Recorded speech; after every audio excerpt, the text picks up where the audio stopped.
বাংলার অভিনয়ের জগতে কিংবদন্তি শাবানার জীবনী।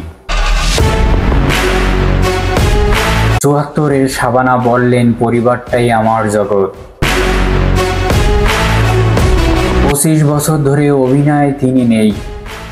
৪ দশক ধরে এমন সব অভিনয় করেছেন যা মানুষের মনে গেঁথে গেছে আজও। নিজেকে নিয়ে গেছেন অনন্য এক উচ্চতায়। তাই তো আজও দেশের মানুষ তাকে মনে করে। বাংলার ছবিপ্রেমীরা শাবানার নাম শুনলেই আবেগপ্রবণ হয়ে ওঠেন। ২৫ বছর আগে অভিনয় বিদায় জানানো শাবানা এখনো মানুষের কোটি হৃদয়ে অভিনয় রানী হয়ে আছেন।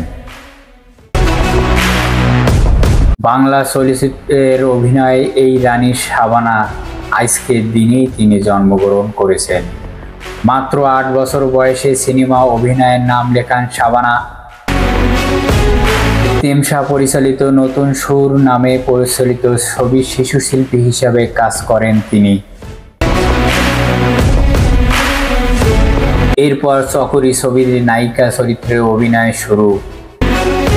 ২৫ বছর ধরে অভিনয় থেকে দূরে সরে আছেন চলচ্চিত্র গুণী অভিনেত্রী শাবানা। অভিনয়ের জীবনের জনপ্রিয় তুঙ্গে থাকা অবস্থায় হুট করে যুক্তরাষ্ট্রে চলে যান তিনি। শুরুর দিকে নিউ ইয়র্কে থাকলেও এখন স্বামী, সন্তান ও নাতি নাতনিকে নিয়ে নিউ জার্সিতে থাকেন। একটা সময় তিনি পরে বাংলাদেশে আসেন।